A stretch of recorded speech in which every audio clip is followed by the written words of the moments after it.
Hello everyone, welcome to the second lecture on improvement of power factors in control rectifiers. Let us take an overview of points which are covered in previous lecture. So in earlier lecture we studied operation of single phase semi converter with highly inductive load. So there we understood various performance parameters. So the first performance parameter is displacement angle. So displacement angle is an angle which is measured between supply voltage and supply current. Now in control rectifier, when we vary firing angle alpha to get desired voltage, the displacement angle between supply voltage and supply current changes. That means if we want very low speed of a DC drive with semi converter, we will increase firing angle towards 180 degree. That means displacement angle will increase as alpha increases. Second is displacement factor. Now displacement factor is a cosine of displacement angle. So it is given by cos of phi. So third performance parameter of control rectifier is power factor. So power factor is proportional to the angle between supply voltage and supply current. In this case, we can say that in general, power factor of supply side of your control rectifier is a function of firing angle alpha. As alpha increases, power factor decreases, and as alpha decreases, power factor improves. Now, every time we don't want maximum power operation, or every time we don't want to drive our motor at full speed, that means we don't want full voltage available to the load side. We cannot keep firing angle 0. That means we have to vary firing angle as we want less speed. So when we increase firing angle, the power factor is going to get affected indirectly, and that is a big concern or concern issue of control rectifier. For very low speed application, power factor of control rectifier become worst. Next performance parameter of control rectifier is harmonics. So we studied that some portion of output current is injected into the input side current. Now input side current should be sinusoidal, but as the power is taken from AC to DC, some portion of DC has to be injected into AC. So we will see that in next slide.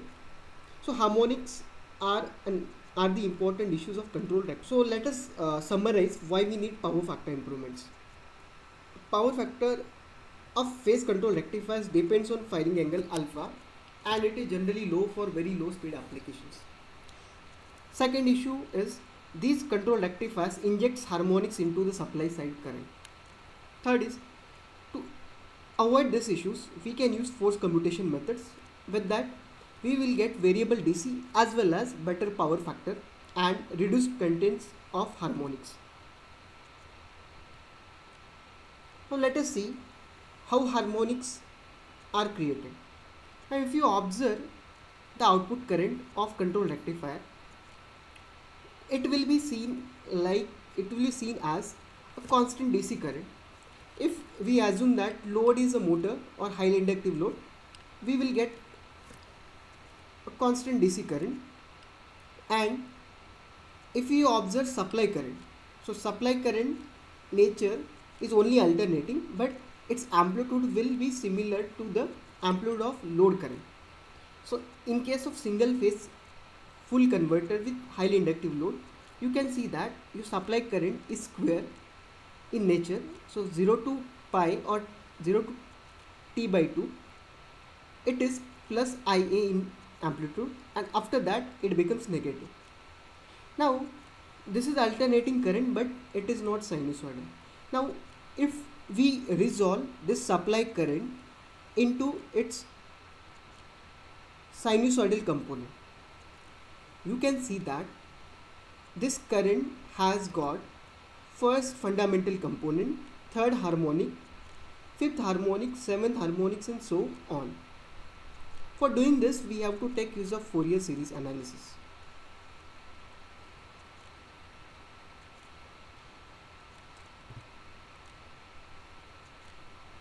That means we can say that some harmonics has been injected into the supply side current.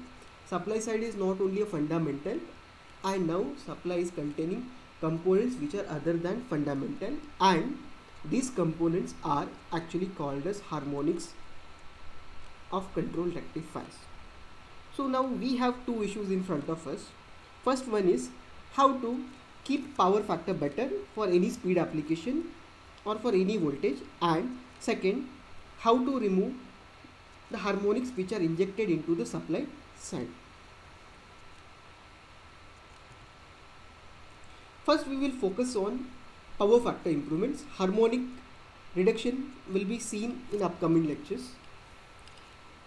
Now, to improve the power factor of this control rectifier, we have to use a different topologies in control circuitry. With these technologies or with this advancement, we will not change the topology entirely, only control logics will be modified. So there are different methods which are used to improve the power factor using force commutation. These are extinction angle control EAC, symmetrical angle control SAC, and pulse width modulation. For these methods, we will come across force commutation. So if we have to use force commutation, we will need SCR and we have to use force commutation. Now force commutation circuitry itself will become a complex circuitry. So in order to avoid these issues, we can use a fully controlled switches like IGBT or gate turn off.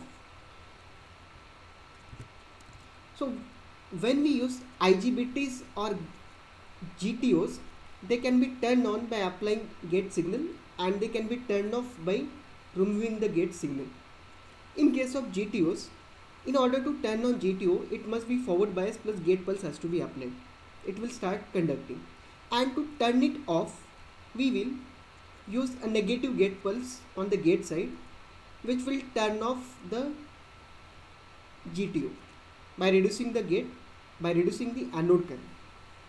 Now, all these power factor methods are applicable to any converter, including single phase control rectifiers as well as three phase control rectifiers. They are applicable to semi as well as full converter. Now, for simplicity, we will take an example of single phase semi converter, but not needed that it should be applicable only for this converter. You can apply it for any control rectifier. Now let us see first method, that is extinction angle control for improving the power factor of single phase semi converter with highly inductive load. So in A part, you can see circuit diagram. This is single phase semi converter which is fed by AC voltage Vs shown here. This semi converter consists of two switches S1 and S2. Here S1 and S2 are GTOs and diode D1 and D2. Load is connected on the output side, and a freewheeling diode is also connected to provide the path for flow of energy. Now let us see the operation of this. So to study the operation, first we will have to draw the supply voltage. So here supply voltage is given by Vs, and Vs is equals to Vm sin omega t. Supply voltage is starting from 0 up to pi, it has positive cycle. After pi to pi, it is alternating and its amplitude becomes negative. Now in extinction angle control, we have changed the logic of control signals which are applied to S1 and S2. In normal control, if you want output to be variable, we apply the gate pulse at alpha and devices conduct till pi. But in this control, we have just modified the logic. So we apply the gate pulse at 0, and at pi minus beta angle, we try to turn off the device. Now, if we use SCR in this case, if suppose if gate pulse is applied to S1 at 0 degree, SCR will start conducting and you cannot stop the conduction of SCR till pi because it is a latching device. Now, in order to stop the conduction of SCR, we have used GTO. So at pi minus beta, we will apply a negative gate pulse to that GTO and which will turn off GTO at pi minus beta. So in this case, we have taken a simple logic. Gate pulse to S1 is applied at 0 degree and at pi minus beta it is removed or negative gate pulse is applied. And for S2, gate pulse is applied at pi and it conducts till 2 pi minus beta. So here the beta is called as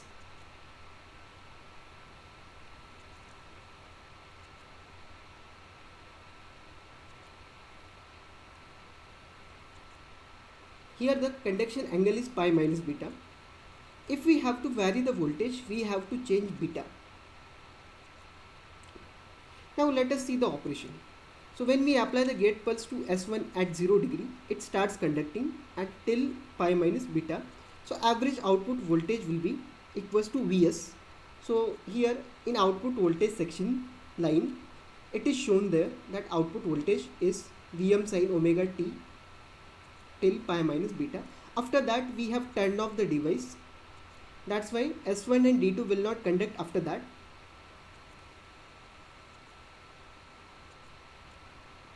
But in this case, as the load is highly inductive, load current will keep on flowing through the freewheeling diode DM. And supply current will also start flowing. And the output of and the amplitude of supply current is similar to the amplitude of output current. From pi minus beta to pi, there is no conduction happening from source side, only freewheeling action is taking place. So that's why the voltage across the load is nothing but voltage across diode and it will be 0 volt here. Now when negative half cycle will come, in negative half cycle S2 and D1 will be turned on and as the gate pulse is applied to S2 at pi, they will start conducting from pi itself and they will be stopped at 2 pi minus beta, and thus we will get one more pulse in the output similar to earlier one, and output current is still in positive direction. Only thing is supply current has changed its polarity and the amplitude of supply current is negative now and its amplitude is minus IA. Now if you observe this scenario where output voltage is DC voltage, so we have successfully converted AC voltage into DC voltage, and now in order to change the voltage of the load side, we have to change angle beta. If beta is made 180 degree, output will be 0 and thus speed of motor which is connected as load will be low. And in order to get higher speed, we must decrease beta. If beta is 0, output voltage is maximum, that is 2 Vm by pi in this case. Thus we can say that by varying angle beta, it is possible to change the output voltage. Only the thing is, we have applied the gate pulse at angle 0 instead of alpha and we turned off the device before pi. So this kind of method is called as extinction angle control. Now one more thing, if you observe here, is that the supply voltage and supply current. So supply current is alternating in nature. So supply current is flowing only when S1 D2 and S2 D1 are conducting. So supply current is square in nature, and if you resolve this square current into its sinusoidal component, one can see that this current is containing fundamental components and other harmonic components. That means one point is clear, still harmonics are not removed out completely. So supply current has certain harmonics present into this. Next point is, if you draw the nature of supply current, it is square, but the nature of fundamental component will be sinusoidal, and you can see that supply current is now coming earlier compared to the supply voltage. That means it is leading to the supply voltage, and thus we can say that the power factor, which is measured as angle between supply voltage and supply current, is leading. So with this kind of control we get leading power factor. So if we compare the performance of this symmetrical extinction angle control compared to the normal control which are used in control rectifiers, the power factor is improved and we got leading power factor. So in this control we got AC to DC conversion plus we got leading power factor, which was not happening in normal control of this semi converter.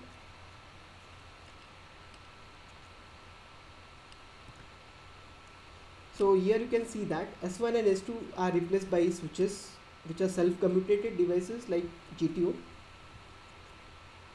In this control, gate pulse is applied at omega t equals to 0 and S1 is turned off at pi minus beta, where S2 is turned on at pi and turned off at 2 pi minus beta.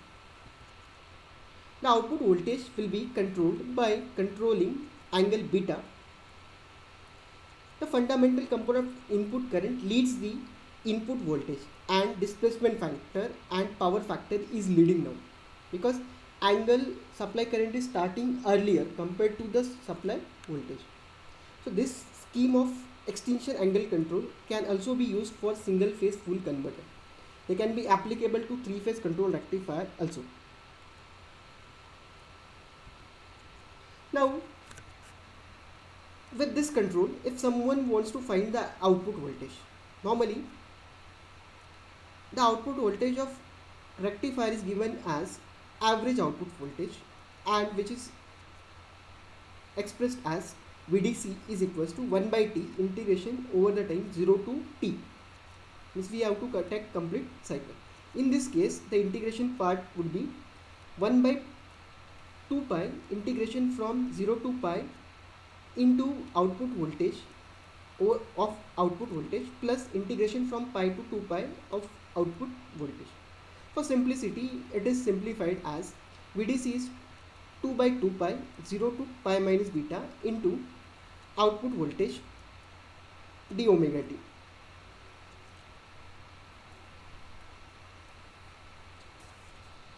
VDC is calculated as 2 by 2 pi integration over 0 to pi minus beta of square root 2 v sin d omega t. So when you solve this one, you will get this equation, square root 2 v by pi into 1 plus cos of beta, where v is RMS value of supply side voltage and the maximum output voltage will be 2 Vm by pi when beta will be 0, and the minimum output voltage will be 0 when beta will be 180 degree. That means by varying beta, one can vary the voltage from 0 to 2 Vm by pi. Now if you want to find the RMS value of it, RMS value is calculated as 1 by T integration over 0 to T of output voltage. First you have to make square, then you have to find mean, and later on you will take mean value. So this is given by VO is equals to V into 1 minus pi into pi minus beta plus sine 2 beta by 2 raised to 1 by 2. So these equations are almost similar to previous one, only in normal topology we use alpha. Here equations are expressed in terms of extinction angle beta.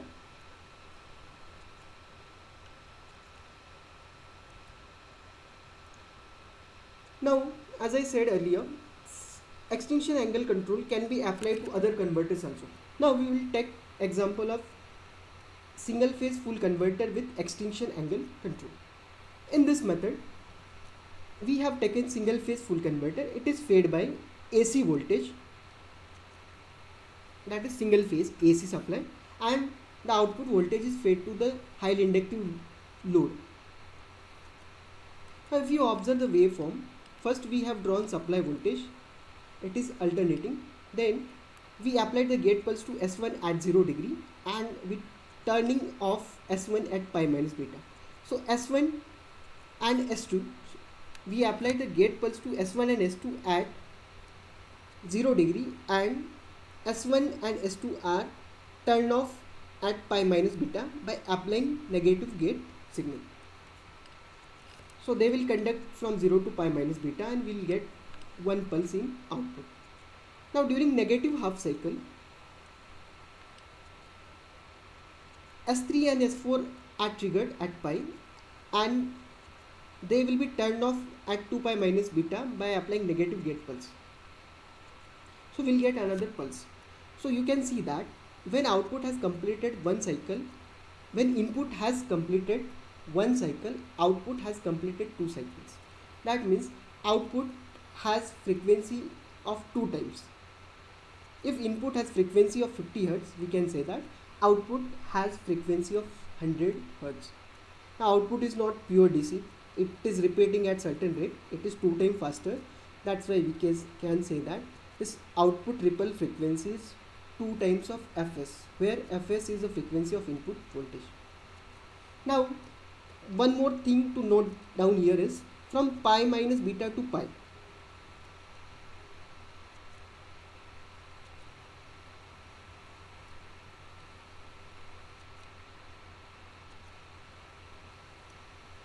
Output current will keep on flowing because the load is inductive load.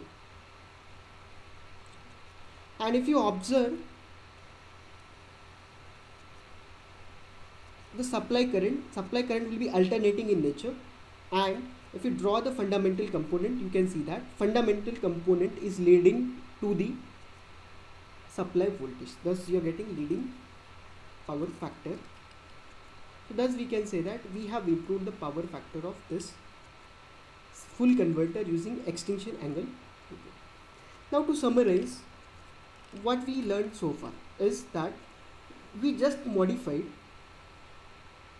the logic of control signal mechanism. Instead of applying gate pulse from 0 to 150 degree, instead of applying gate pulse from alpha to pi, we are applying the gate pulse from 0 to pi minus beta, and by varying beta we can change the voltage. In normal control, by varying firing angle you can change the voltage. In this control we got leading power factor, but still harmonic contents are not reduced. So the drawback of this mechanism is harmonic contents are still present. But if you compare the performance of this extinction angle control based rectifier, it is much better than normal control rectifier performance. Thank you.